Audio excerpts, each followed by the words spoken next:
We are going to solve one of the major issues with the Black community today, and that is trust. If you didn't know, I am Jaron Bingham. I am the host of the Cover2Cover Podcast. Welcome to another episode of the pod. You'll always find us tucked away in a good book. And before we dive into this specific book that we're talking about today, like, share, and subscribe for all book-related content. We're always going to be dropping different forms, different genres of books your way, long form and short form. And of course, you already know to stay in the book and stay out the way, because what else are you doing? So, with that being the case, and today I am very excited because, like I said earlier, one of the biggest issues in the Black community is a matter of trust. And with today's book, we are going to be talking about all things trust, how to restore it, how to establish it, and how to sustain it, essentially. By way of Kazemde Ajamu's 2025 book, Trusting the Eyes Behind You. In Trusting the Eyes Behind You, author, community leader, and visionary strategist Kazemde Ajamu delivers a timely and transformative message about reclaiming trust in a world that too often teaches us to fear it. With honesty, warmth, and powerful storytelling, Ajamu guides readers through the essential journey of rebuilding trust, starting within and expanding outward to our relationships, families, and communities.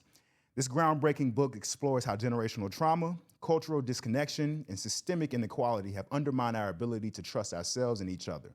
But rather than staying in the pain, Trusting the Eyes Behind You offers a roadmap to healing, clarity, and collective resilience. Through personal stories, reflection, questions, and practical action steps, readers are invited to deepen their emotional intelligence and reimagine what's possible together. Trusting the Eyes Behind You is more than a book. It's a blueprint for transformation, rooted in truth and written for this moment. With me today to help build back up the trust in the Black community is a young, powerful lady who is already doing a good amount of community work with nonprofits specifically. She is the founder and the executive director of Reach Worldwide. Why would you title it like that? Ladies and gentlemen, the extraordinary Faith Shamley. Miss Shamley, how are you doing today, ma'am? I'm doing great. Hey, Jay. Hi, everybody watching. What is going? Let the people know why you put this word "reach worldwide." Say it 3 times: reach worldwide, reach worldwide, reach worldwide. Yes, I'm not going to try doing that because I will not get through the first one. Yes, ma'am. But with Reach Worldwide, which I haven't announced this publicly yet. Okay. But I'm actually shifting gears with closing Reach Worldwide and pursuing other endeavors. Still the same work, Okay. but in different ways. But with Reach Worldwide, I really saw the power of community and the next generation of change makers. Yeah. And wanting to tie those together, creating a community out of the next generation of change makers, nonprofit founders, those making a difference in the world. And my belief was that as we empower the change makers, the ones who are changing the world, we will essentially reach worldwide. Yeah. So, yeah. I saw what you did there. Mm-hmm. I saw what you did there. It's beautiful. It's what was in general. What was the kind of the passion that really? What was the fuel behind wanting to help nonprofits specifically? So, my passion really came from my own journey as a nonprofit founder. I started when I was 16 years old under like a kind of adjacent mission that really evolved into what Reach Worldwide became. But being a young organization founder, I knew the struggle. Like I knew the sleepless nights, the doubts, the fears, the overcoming all those things, figuring out the practical things, the admin, what you got to file, how to create programs, how to assess programs, how to market yourself as a organization, all the things, right? Yeah. And so in my journey, other young founders or people who want to start their own organizations would come to me and they would want help. And eventually I was like, okay, I feel like I'm in the place now where I can offer some guidance, offer some wisdom. I don't know everything. I can share what I know, and I can also bring in the people to fill in the gaps of things I don't know. Yeah. So, yeah, that was really my why behind starting it, was wanting to save a lot of the next generation of change makers from going through the same things I had to go through. That ties into a lot of, as you were talking, it ties into a lot of what the book was talking about, specifically of establishing more trust to help the future generations. Is actually one of my answers to the questions that I gave you. And so let's go ahead and really just dive into the book and kind of like explore different components of trust and how we can restore the trust. But the first question I always ask everybody is, what made you choose this book specifically? And before we even kind of jump in, I was telling one of my cousins off camera, self-help books are very interesting because in many cases it is just worded differently, the same approaches but worded differently. But with this one specifically, I really liked how, as you call him, Baba, I'm going to answer the last question I always ask before I answer this first question. I know I'm rambling a little bit.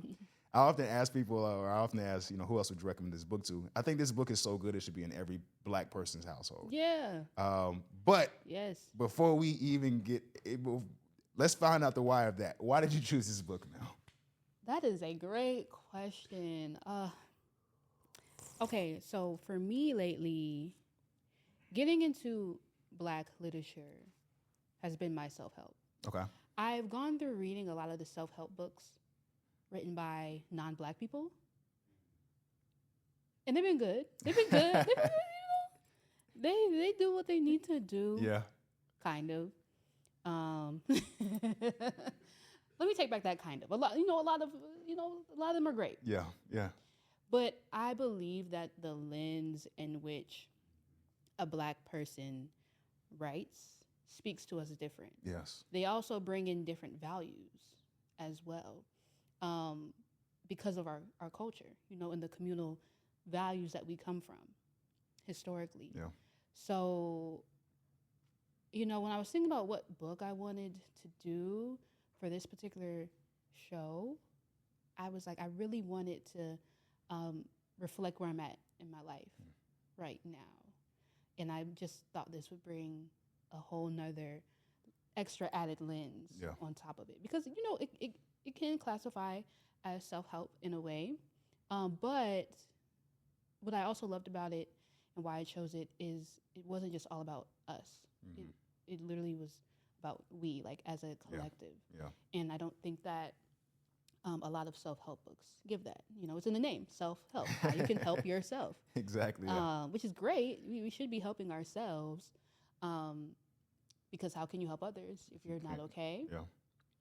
But as the book speaks to, I believe that we have become a bit too individualistic. Yes. And we're forgetting the broader community around us and how we can help each other. So, that's why I chose the book. That is so poignant. I love that so much because as we jump into the second question, you had said certain things that kind of helped frame up the second question. Mm-hmm. There are 14 chapters in the book. I'm going to read them off shortly. But the way we're going to go about answering these questions is with those 14 chapters, we're going to pick a chapter that spoke to us personally. We're going to pick a chapter that we feel that can speak to our own specific families. And then we're going to pick a third and final chapter that can speak for the community at large. Mm-hmm. So let me read out these 14 chapters, and let's continue to dive into why I think this book needs to be on every shelf of anybody who is Black, mm-hmm. FBA, or whatever the other terms that Black people are calling themselves now. Chapter 1, The Self-Revisited. Chapter 2, Trust in Ourselves. Chapter 3, The Dynamics of Family. Chapter 4, Community Connectivity. Chapter 5, The Spiritual Dimensions of Trust. Chapter 6, The Need for Community Trust and Healing. Chapter 7, Trust and Legacy Bridging Generations. Chapter 8, Igniting Minds, Trusting Education. Chapter 9, Trust and Economic Equity. Chapter 10, Trust in Leadership and Governance. Chapter 11, Trust and Justice. Chapter 12, Trust and Shared Leadership. Chapter 13, Trust and Legacy, and Chapter 14, Building the Future.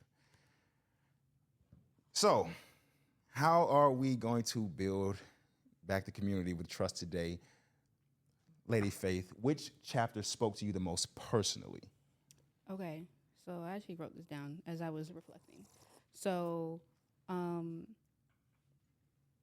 for me, the biggest, it's a tie. It's a tie for me. But I think that... Oh, the honorable mention in, okay.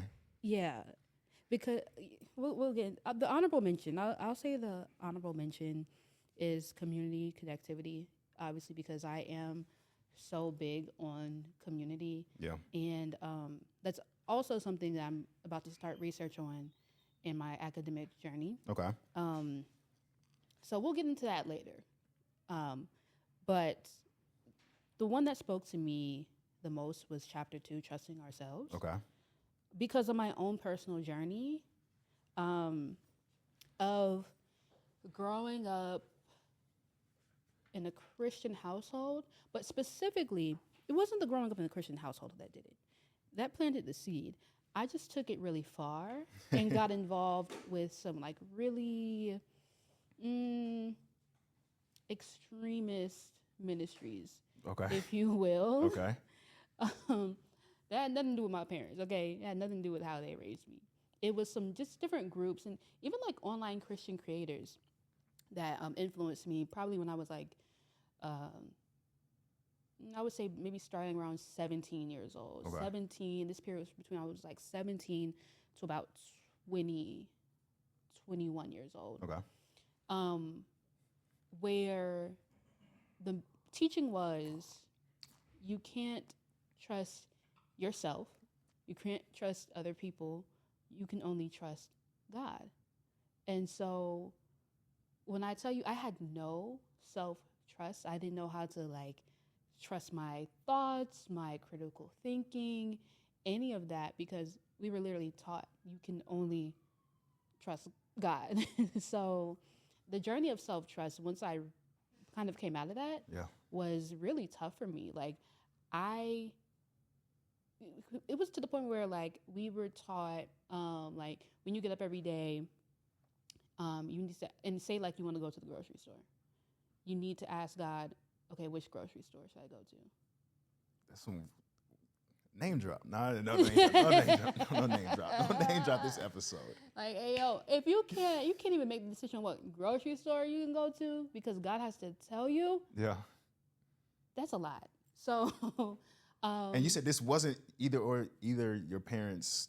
Nah, my parents ain't teach me this. They didn't know. They didn't teach me all that. I grew up, yes, in a Christian household. Yeah. But the type of Christianity that I grew up in my parents' household was definitely like more pragmatic and grounded. Okay. And practical. You know, that's the best way I can explain it. I just took it real far. Okay. Okay. And honestly, it was what I was exposed to through digital media as well. Yeah. And being a teenager, my frontal lobe ain't even fully developed yet. You know, like I'm impressionable. And I'm like, yeah, like this makes sense. And I really got radicalized. So that's why self-trust is so important and sacred to me, because I know what it was like to not have it. Yeah. That was chapter 2 was the one that I was going back and forth with as well. Mm-hmm. So I guess that kind of can sit as my honorable mention. Yeah. I really, in chapter 2, he talks a lot about accountability. Mm-hmm. And that was good. I'm sorry for sipping tea in between the take. I'm sorry. But he talks a lot about accountability within that component of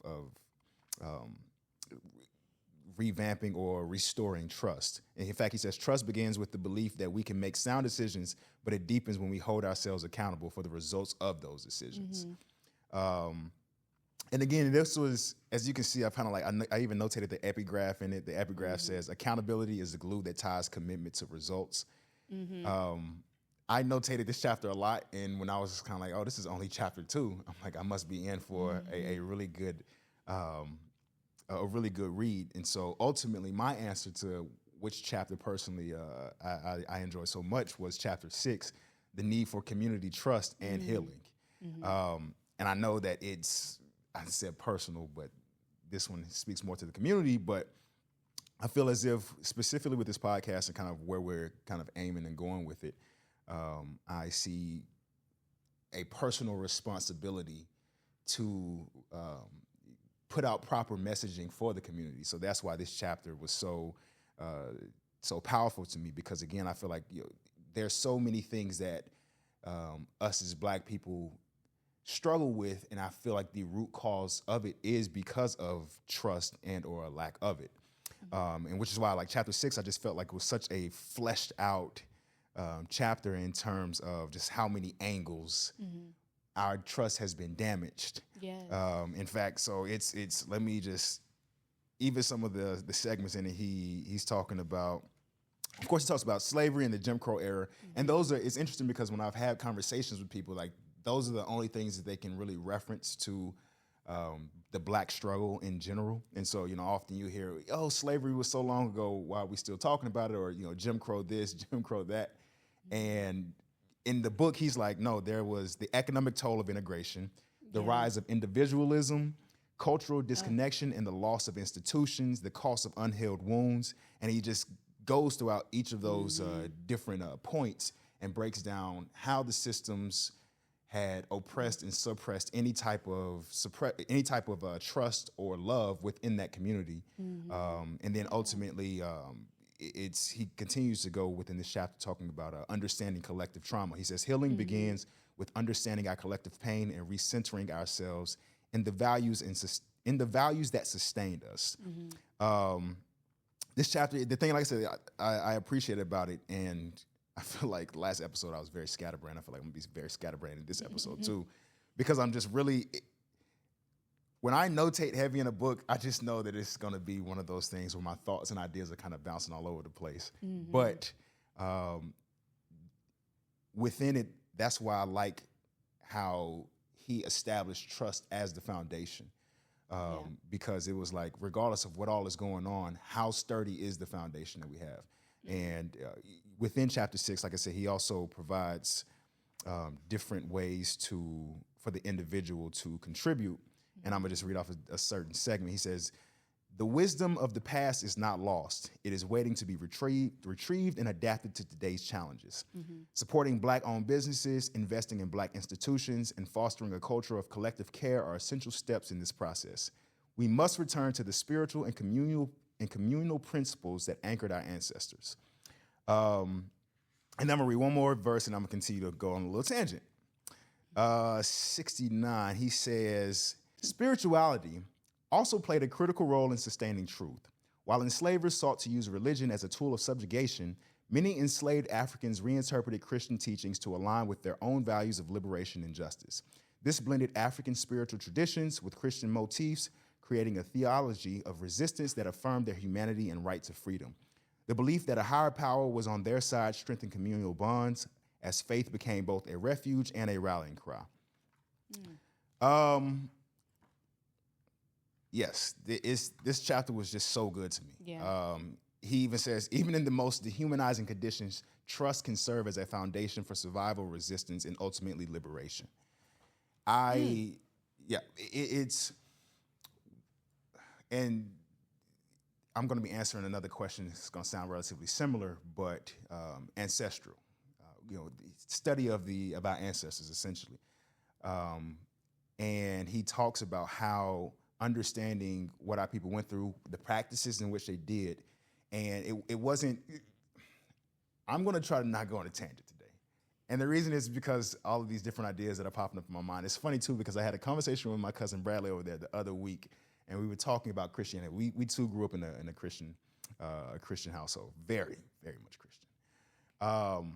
And throughout, like most young adults, you test what you know. You may even get upset with it at times, and that's really it's really trying to just develop to strengthen the relationship with God in its totality. I said all that to say, when he's referencing what the ancestors did to get us to where we are, that's why personally I have problems when somebody chastises Black people's adherence to the Christian faith. Because I'm like, well, look at how far it got us in spite of everything that we're not supposed to be here as Black Americans. Let's stop anything. Reconstruction era didn't help.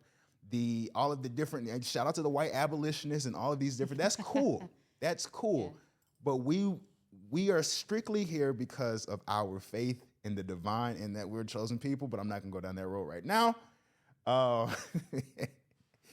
in general, faith in the community, that type of restoration by way of ancestors, by way of community principles and community values, that is why that chapter spoke to me so much. Because again, you said earlier, there's such this overtness in terms of people and individualism to where we lose sight of the shared responsibilities and shared goals. Right. But I'm done. I'm gonna get back off the high horse for a little minute. I will add really quickly though, what I appreciate too, because I have been in maybe the past year of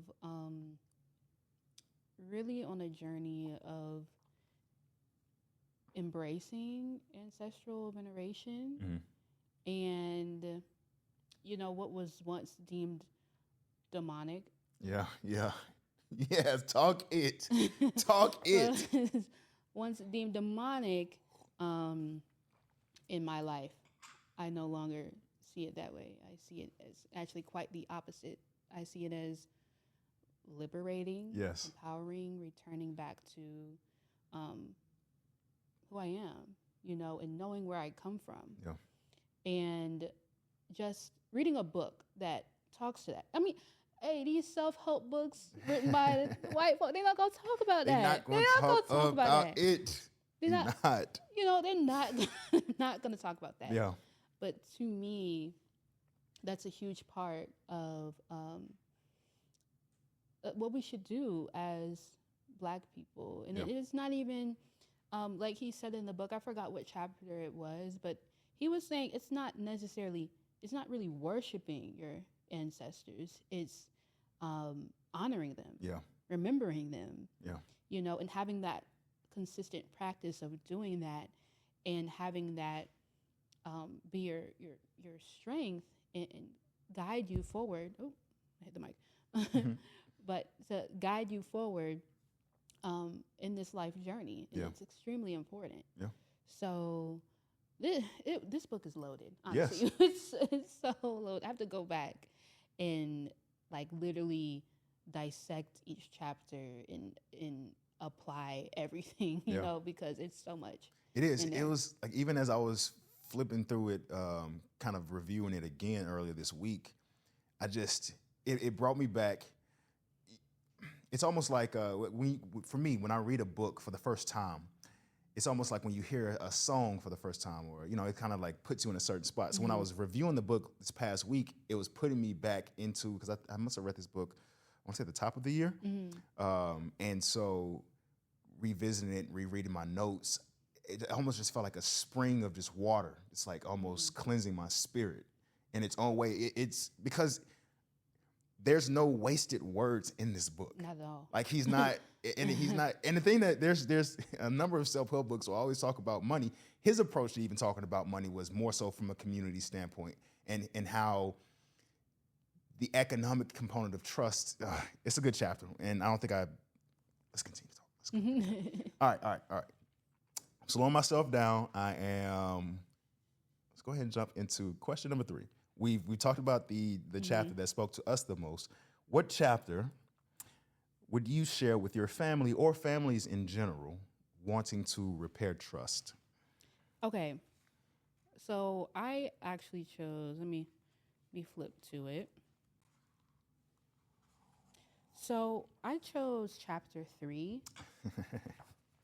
the dynamics of the family trust. Let's talk about it. Okay, there were some things I underlined in this chapter that stood out to me. First, on page 35, he said, okay, maybe I should give a little context, but he was talking about how for people of the African descent, how family historically has been a cornerstone of resilience. Then he goes on to say, however, the same historical forces that made family indispensable also introduced fractures. And he also talked about family secrets in this chapter. He said one of the most insidious contributors to family distrust is the presence of family secrets. And that hit me so hard, just thinking about, even just with myself, how I've kept certain things from my family and how that can, in the case of things that I kept specifically from my parents, it takes away a level of intimacy in the relationship, because you're quite literally hiding something. You know, so you can only talk about so much, go in, you know, certain depths of conversation so much when you're hiding something in the family unit. Also, I love the analogies that he gave about specifically protecting children and protecting the elderly. Yes. So he gave the visual of, you know,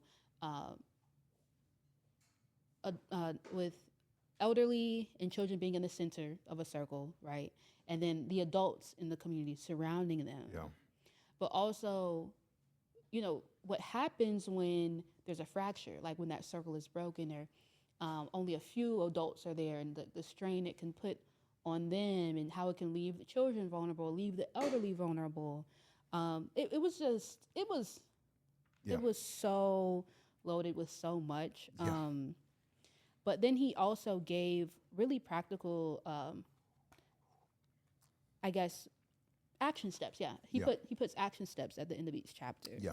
Right. And so, even just with the action steps, how the commit to showing vulnerability with at least one family member this week, share something personal, and invite them to do the same. Love that. Like literally, he's giving you steps on how you can begin to heal relationships in your family, or deepen relationships in your family. Maybe they don't need to be healed. You just need to deepen them. Yeah. So yeah, I think that is a key chapter, you know, for really strengthening relationships in your family, examining, but also looking at any fractures there might be with a lens of compassion. Yes. Especially when you think about historically what we've been through as a people.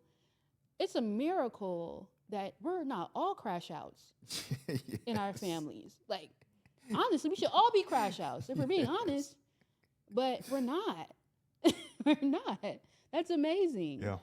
So the issues that we do have in our families, I kind of look at this, I can see that. I can see why that happened, or why you might be that way, or why I might be that way, you know? So I think that's the biggest takeaway for me from that chapter. And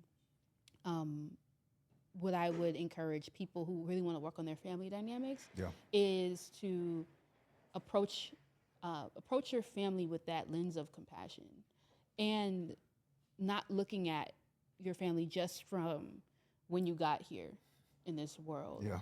But there's so many things that happened before you got here, stories, generations ago, that people are still dealing with things that happened generations ago. You just never know. Plus all the things that we went through, how families were torn apart. Yeah. How the family unit was broken down, literally, intentionally.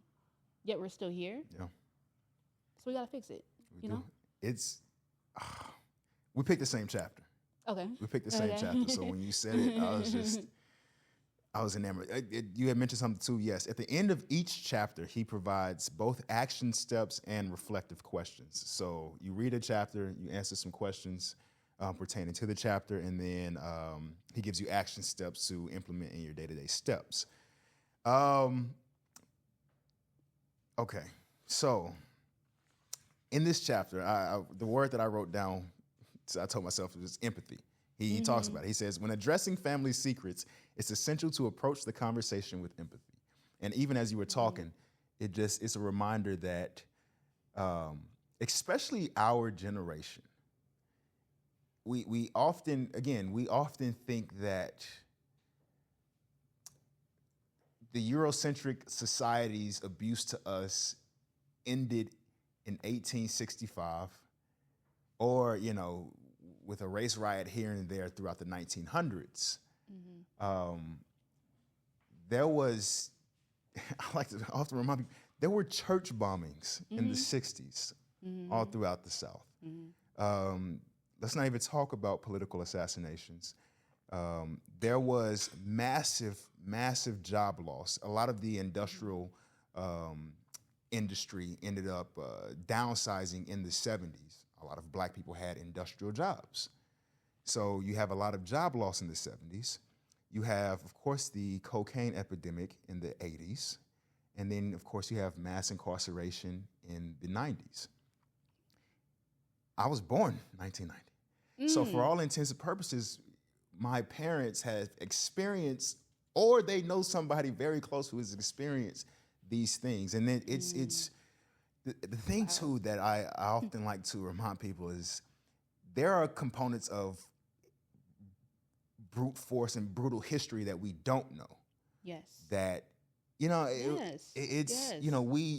often sit back and say, Emmett Till was a very unfortunate circumstance. It was an unfortunate story. There was several hundreds of Emmett Tills that you never hear about.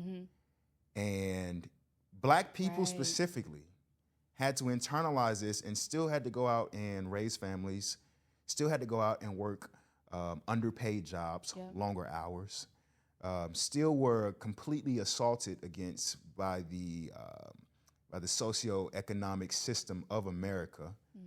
I was watching this reel on Instagram the other week about this black man in Mississippi who was still enslaved in the 1950s. Again, my grandmother is 94 years old. She was alive during this time. How is that not? How can somebody think that that's not internalized from that woman, my grandmother, who then had 6 kids, who then passed that on down? And it's not that they're willingly passing down this trauma, right? It's just the situation and the circumstances in which they were raised in and that the environment saw them in. So empathy, absolutely. The quote you had read a part of the quote that I wanted to read from. It's interesting, kind of a small little segue. When you whenever there is the holidays and people go and they mix and mingle with the family, one of the things that is kind of known to not talk about is politics because of what it can do to the family. I would want all black people to drop this quote in the next family gathering. Almost this quote that you said. One of the most insidious contributors to family distrust is the presence of family secrets. These hidden truths, whether about finances, relationships, health issues, or past traumas, create barriers between family members, breeding suspicion, shame, and resentment. Secrets often become invisible walls that prevent families from achieving true closeness and trust. Left unaddressed, they poison relationships for generations. Say that at the next family function and just put it out there and just see what everybody has to say on the matter. And the reason is, man, James Baldwin was like, if you are conscious in America as a black person, you are going to be enraged all the time. And I get it because, again, back to that empathy side of me, I genuinely have empathy for my family and everything that we've been through. At the same time, the secrets that we harbor. Hell, let me jump to another quote within the same chapter. He says, in some cases, family secrets become generational burdens. Yeah. Ooh. I don't have any kids, and so, I can't speak as a father or a parent. I would assume that parents in general keep secrets from their children because they are trying to protect them. My question then becomes, okay, how long do we prolong maturation? How long are you going to sit back and allow certain things to be, when you brush something under the rug, it does not disappear. And so, my challenge to families in general, not just mine, but in general, specifically Black families, learn how to be uncomfortable when learn how to be comfortable when having the uncomfortable conversations, because they have to be had. Family secrets will be revealed sometimes at the most inopportune moments. And I haven't personally seen, but I know of family secrets that have been revealed during funerals, and it just was not a good time. And again, it makes me think, because again, I'm trying to sit back on the side of the person holding the secret, trying to understand why. Especially if you know that regardless if the secret's revealed or not, it's still going to lend an amount of trauma to the generations that are coming up after you. So those are the things that I'm trying to continue to practice empathy and compassion. But I genuinely would like for us to start, and when addressing family secrets, it's essential to approach the conversation with empathy. So that is the thing that I am always kind of keeping in. He follows it up a couple of sentences later saying, forgiveness also plays a critical role in this process.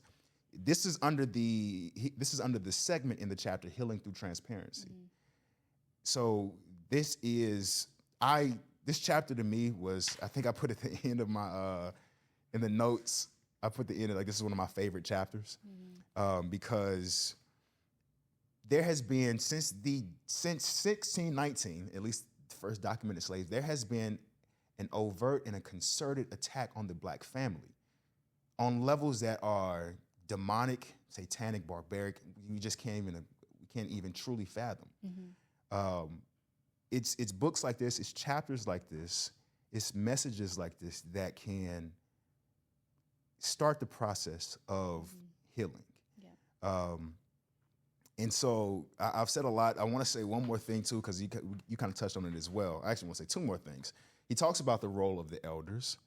If you catch me at any family function, I am posted up with anybody over the age of 70. They have lived essentially 2 times more life than I have, so it's just way more information that they can forget that I'll, you know what I mean? So I enjoy being around just that type of wisdom. In fact, he has an African proverb that says, what the youth see while standing on their toes, the elders see while sitting down. Yes. Rebuilding family trust requires us to reclaim the value of our elders. So again, back into that ancestral conversation. And we think of ancestors as, 1600, 1700, 18. Nigga, my Negroes, my ancestors and my grandmother, for all intents and purposes. And then I'm going to stop rambling, but the last component about this chapter, which I truly loved, he had a segment in there, the challenges of Black men and vulnerability. I'm going to read this last little segment, and we're going to continue to restore trust. Black men have the power to transform their families by embracing vulnerability, showing love openly, and trusting that their emotional honesty will be met with understanding and support.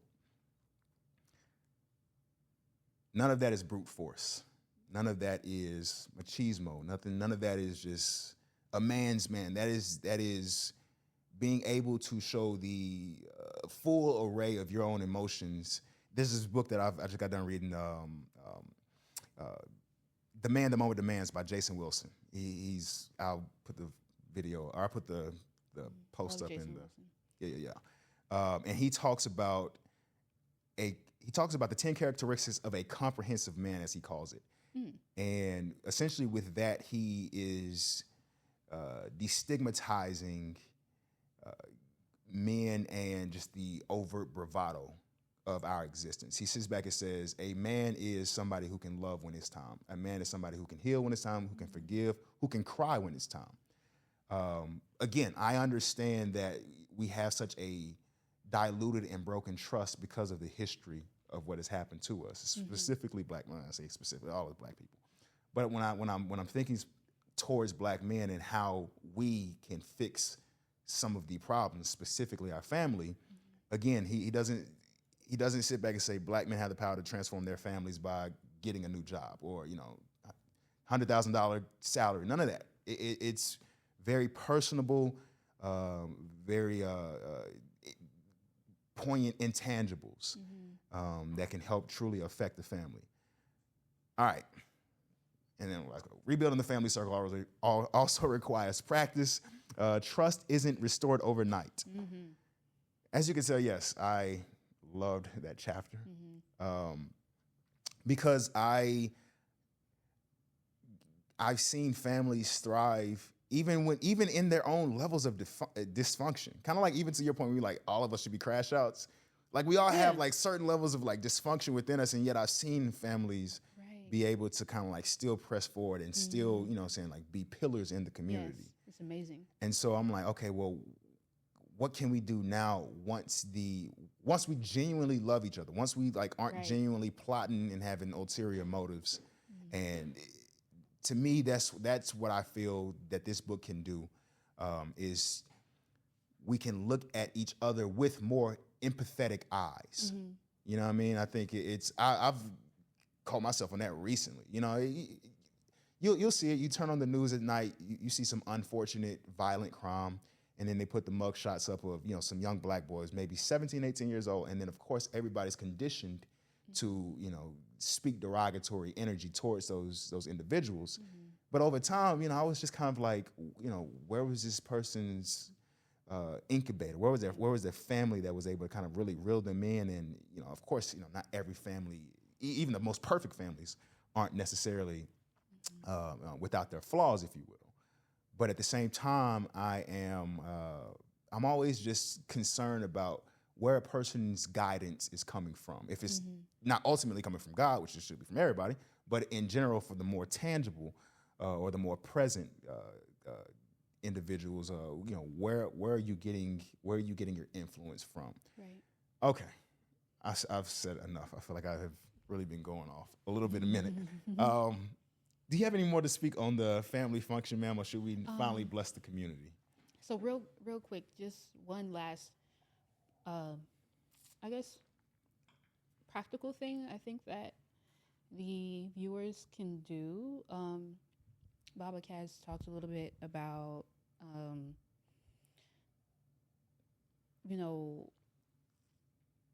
it might help for families to go to therapy, to assist with these conversations. Yeah. I think that's a great point that he made. Because oftentimes we think of therapy when it's mentioned, it's usually like individual. Like I need to go to therapy. People encouraging you as a person to go to therapy. But that family therapy component is huge because now you have a licensed professional trained on how to help your family move forward, and give you the tools to move forward. So that's one thing. And then another thing that has helped me in strengthening my relationship with my family, specifically with my mom, has been going on walks with my mom. I've told my mom some hard things on our walks. I've also found out some things that she told me too on our walks, and it's just something about walking with somebody because it's a little bit, I think it's a little bit easier because you're moving. It's not like you're like sitting down in front of each other at dinner. It's all this pressure, You're literally just walking, you're getting your body moving. You feel better. Your guard is down a little bit. Your wall is down a little bit, literally because you're doing physical activity with that person too. And so I would just encourage that too. That's a really easy thing that people can do, whether it's with your siblings, your parents, aunts, uncle, whoever, it's just go on walks, It's so interesting. I never even thought of the component of a family collectively going to therapy together.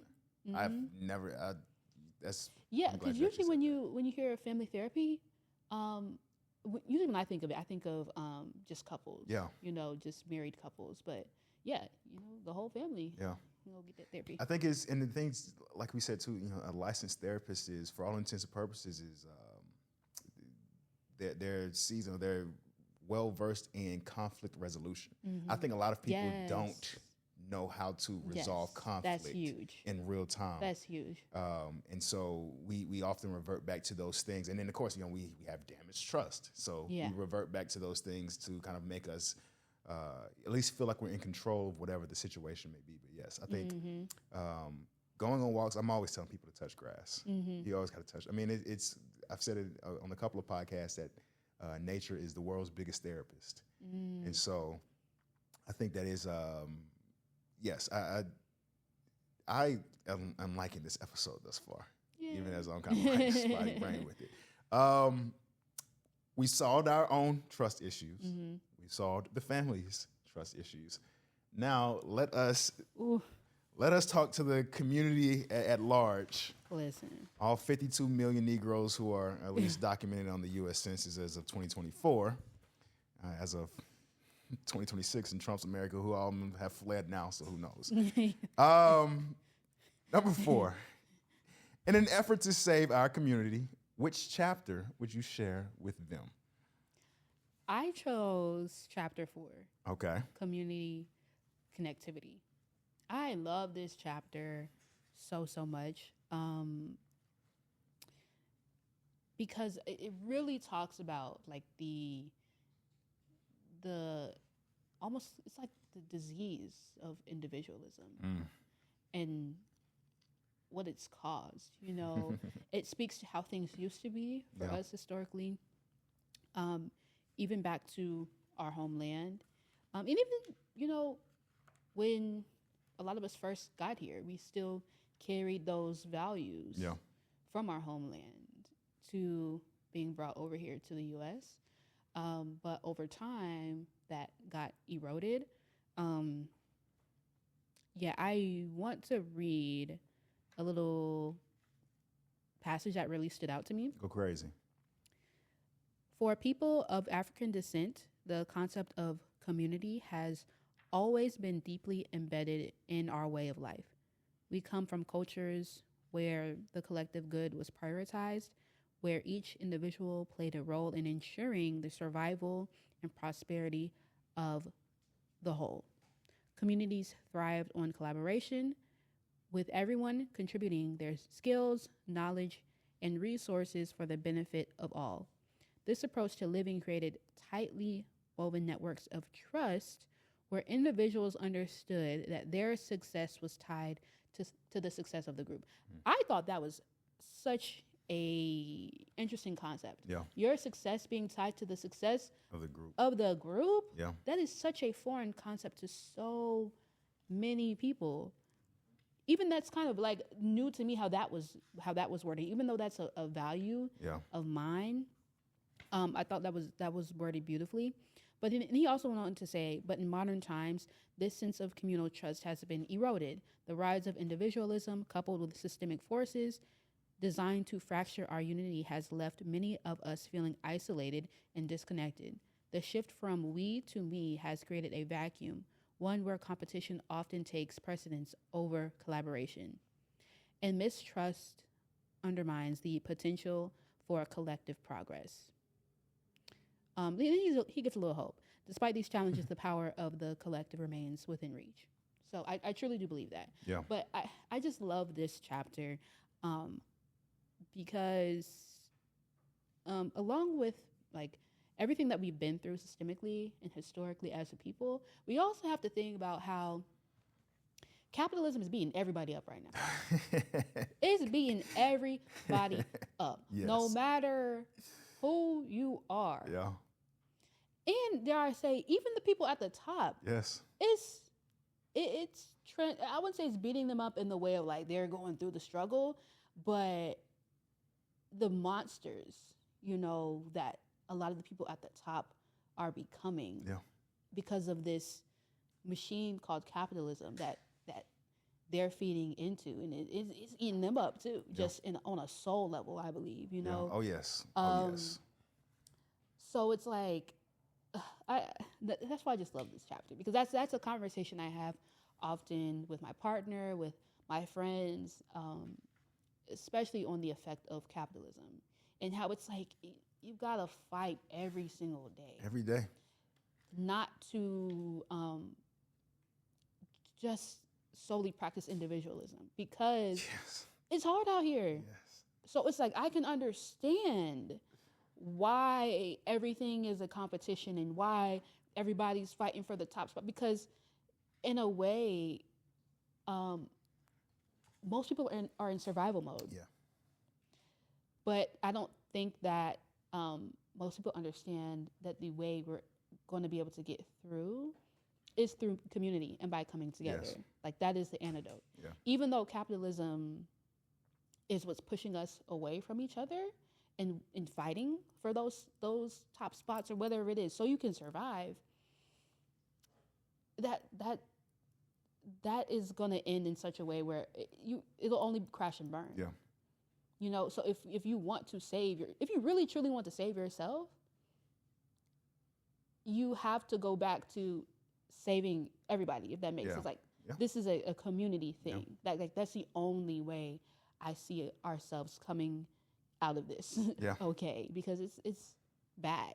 Yes, capitalism is kicking everybody's rear end right now. It's I've just the number of stats that I've kind of been brushing over the past few weeks, even before this goof got in office. Like, it's just really been, it's there's no end game to it.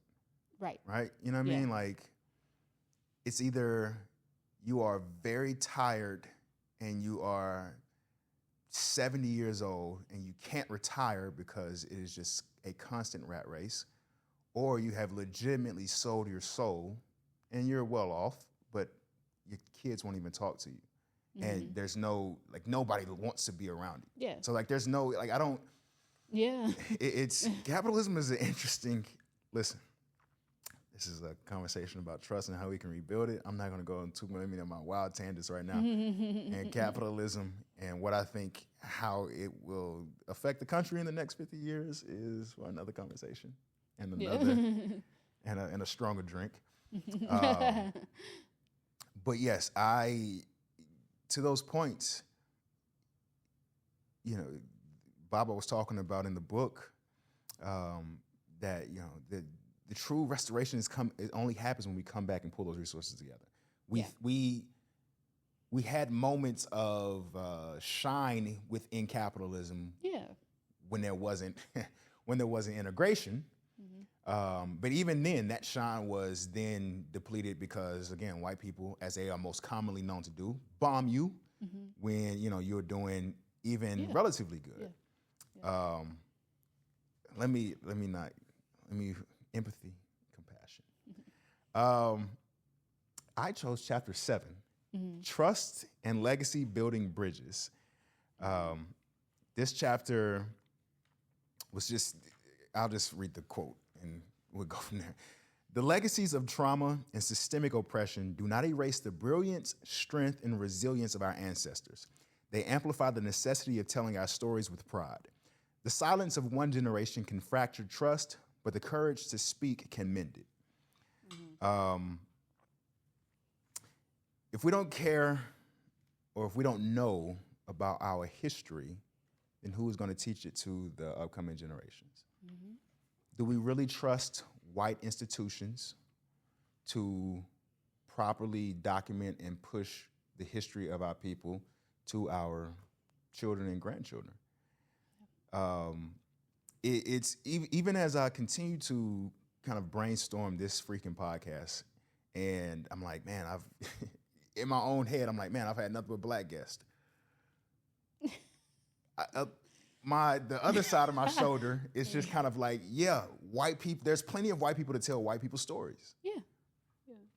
So with that being the case, because there are fewer people, and because, like I was telling at the beginning of the podcast, because we have a voice, that is our power. Our power is our ability to articulate our struggles, articulate our history, articulate our plans, because it serves as blueprints and even larger theories later on down the road, right? I mean, it's people still are looking at Dr. King's tactics in terms of civil rights and his ability to mobilize people. Yeah. And that happened 60 years ago. So again, like it's the thing that I feel with specifically to the community, let me read another quote before I continue to go down these freaking long tangents. The written word has become a critical tool for preserving legacy, especially in a climate where erasure and revisionism threaten the truth. The dual approach, honoring oral traditions while embracing written records, demonstrates a commitment to trust in action. It proclaims we honor the eyes behind us and we trust the eyes ahead of us to carry this forward. Yes, it's... I remember going to my PWI. Shout out to all the white people in Mississippi College. I remember going to my PWI. I used to always wear graphic tees with Muhammad Ali, Malcolm X, Dr. King. Like, that was just my thing. And it wasn't anything like provocative or anything like that per se, but you know, and these Negroes would tell you we grew up in a very proud family.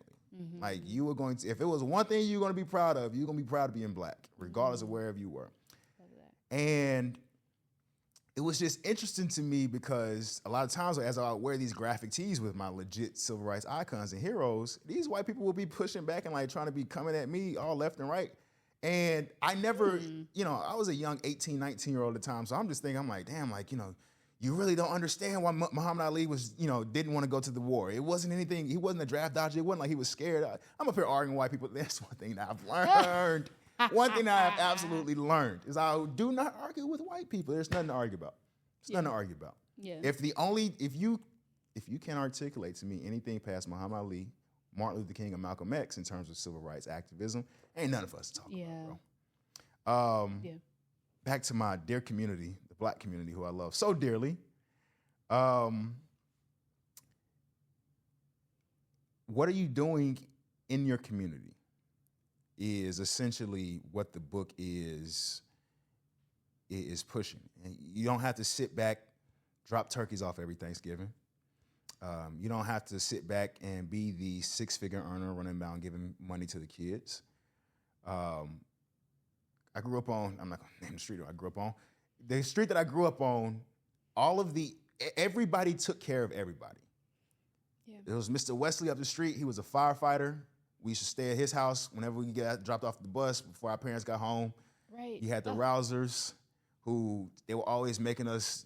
Miss Rouser she baked cakes all the time, so we were always. I mean, I grew up in the area where you could walk up and down the street, and even before the lights were. I mean, even when it was dark, because everybody knew everybody. We did not have to lock our doors, which is why it's so funny to me because like I'll sit back and tell people I'm from Mississippi, and they'll often think of like the most racist things like.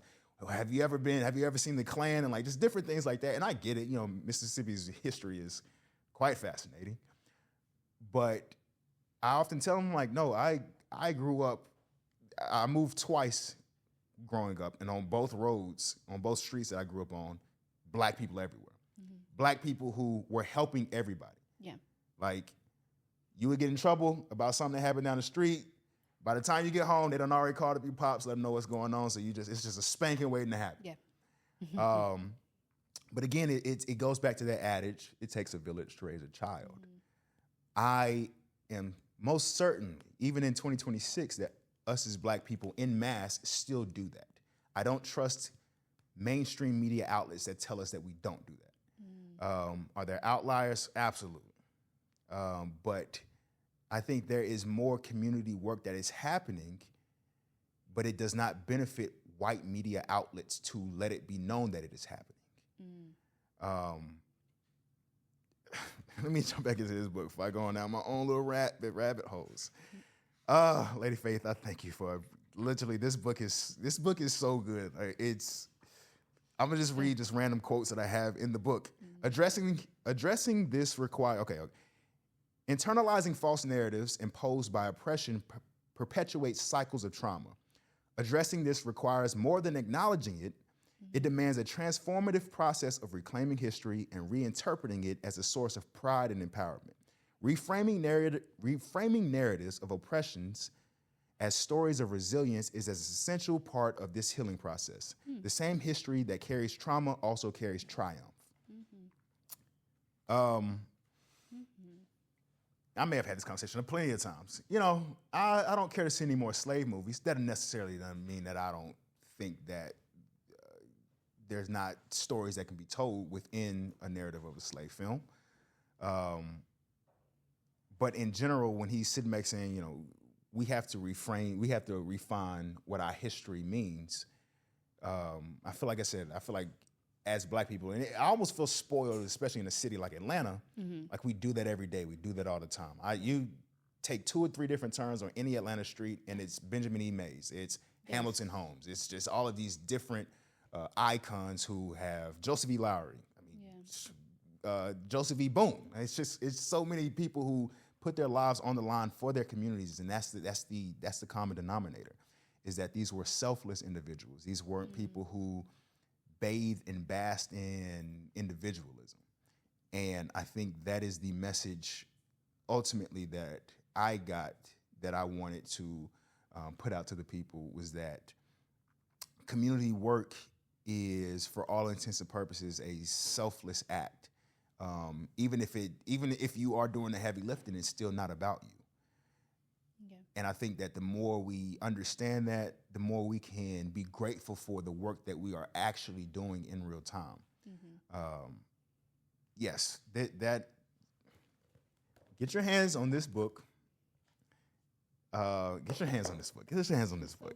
You have anything else you want to say, man, before we kind of shut things on down from here? I had a thought. I'm trying to remember what it was from what you were just saying. While you're thinking on that, I want to read the epigraph from that chapter. Yes. The seeds we plant for today will become the trees that shelter future generations. Oh. So, Dr. Maya Angelou. We have solved our own personal trust issues. We solved our family trust issues. And now we have solved the community's trust issues. Whenever you run for any political office, please consider me as someone who can be a campaign manager at least. But all in all, trusting the eyes behind you, who else would you recommend this book to? I don't know if this is a good answer, but like how you said at the beginning, every Black person. Every Black person. To get more specific though, maybe like HBCUs and or even like Black student unions at colleges where Black people are already gathering, and they already creating. There's already just an existing community there, just by default. And I think that this would be a great book to really strengthen the communities there, really where any and all Black people are gathering. Yeah. Because even in the context of spaces like that, I believe that we can all work on our trust. Yes. There's always things happening where people might just be doing things they shouldn't be doing towards people in the community. Yeah. They might be scamming. They might... Don't like scammers. They don't like scammers. They might be gossiping, spreading rumors. Yeah. They might... there's so many things, right? But I think that this book is a great guidebook on how to get through with empathy and compassion. Even the people I look back on that have done things to me within the context of a community, where I'm like, why would you do this? You're literally in a community as a Black person with other Black people. And this has happened on many occasions. Yeah. I'm like, why would you do that? Like, this is a safe space. You know what I'm saying? But I can now look back with more empathy and compassion and be like, okay, I can kind of see why. I don't like that you did it, but I can kind of see why. And it helps me to also fight the urge that they want us to have to be like, see, that's why. Yeah. That's why you can't even trust your own people. You can't even trust. Yeah. You know? You talking now, yeah. That's another thing we have to get rid of. That whole we can't trust our own people. No. If we can't trust each other, then who can we trust? Yeah. You know, we're literally going to be alone. We have to figure it out. Yeah. And also that's a false narrative too, that we can't trust each other. Like you said, I also grew up in Decatur off of Wesley Chapel, and it was the same thing in my neighborhood. Like, we all took care of each other. We all knew our neighbors. There was not much need to have like a babysitters often and this and that off to have to pay for it, because we went to our neighbor's house. They looked after us. Like, it was okay, like I've experienced it. You've experienced. I know other people experience it too. We take care of each other. I've experienced so many, like, countless individuals who have taken care of me, and they take care of their community. I take care of them. Like it exists, especially here in Atlanta. Like, are you kidding me? It exists. So I also encourage the viewers to not believe that narrative, but it has to start with what you believe about, number one, yourself and your people. Yeah. I could go on a tangent. I could go on a whole rant. Oh my god. We like tangents and rats here on the Cover2Cover podcast. Yeah. As you can tell. I'm passionate about this topic, especially of trust within the Black community, because it's really all we got. Yeah. Is each other. Yeah. Yes, I too, of course, said every Black person in every Black household, but to, of course, be specific as well, I think churches would benefit as, like, their own study groups. Yeah. And other small groups within the community. Anybody who is truly involved in community activism, I think, can benefit from this book. But even as I say that, I think that somebody who is already involved in community activism is already living a lot of these things. I mean, of course, it doesn't hurt to read up on different ways and different tactics. This book, again, it addresses systemic issues, but then, like I said, at the end of each chapter, it provides you questions to reflect on what you just read, and then action steps on ways that you can implement what you just read. Right. I am always a big fan of action steps. Too often we're just told different theoretical things, and that's just the end of the book. Yeah. And now go get money. And it's like, but wait a minute. Whereas, like I said, with this book, he's sitting back saying, hey, essentially he's like, when's the last time you've been to City Hall? If you really care about the politics in your community. And I'm just kind of like, like, hold people's feet to the fire. Yeah. Including mine. And so that's why I think that it's, and I'm sure Baba would appreciate hearing this, 52 million Black people in America, this book needs to be sold 52 million times. Because that's just how I think how powerful it is, and how he's gotten the complexities of our existence and really simplified it within these 14 chapters. And like I said, I mean, there was chapters we didn't even touch. Like I said, economics, education. Yeah. He talked about people going from the public schools down to homeschooling. Like a lot of that, he was really going in. So yes, that is who I would ultimately recommend pick up this book. And then if you want to learn how to trust as well, you can pick it up as well too. It's all inclusive. Yeah. Lady Faith, before we wrap on up, ma'am, do you have anything else that you want to tell the people as they go throughout the rest of their day and the rest of their week? I would say don't wait to act on what you learn from this conversation and from this book. Hopefully, if you read it, the things that Baba is challenging us to do in this book, it's uncomfortable. Yeah. It's easy to put it off, but I don't want us to live like tomorrow is promised, because it's not. You don't have all the time in the world that you think you have. Even if you live to be, God willing, 90, 100 years old, that's still a limited time. Yeah. And you just never know how long you're going to be here, or how long the people in your life, in your community, in your family are going to be here. So I would say just run towards that discomfort, run towards all of those odd feeling emotions and just discomforts that are going to come when you're executing a lot of these challenges. Yeah. But I say run towards it, because that's the thing that you should be embracing. You know you're doing it right, and you're actually taking action and moving forward when you're feeling that discomfort. So yeah, that's the only thing I would say is don't wait. Don't wait. Good people, I love you guys dearly. I genuinely do. You know that you need to either stay in the book or stay out the way. Other than that, trust in the eyes behind you. Kazemde Ajamu, I appreciate you, sir, for this book and the power that it has within it. Trust is very essential to Black people and our progress in this country, our progress in our own communities. And so, yeah, pick this book up, man. And then also, too, what's the name of his coffee shop again? I called it the Black Dot Cultural Center, but I heard it's changed. Yes, the name now is Acoma. Acoma. Yeah, Acoma Coffee and Books. Acoma Coffee and Books, yes. I went to it a few weeks ago, a coffee shop and a library.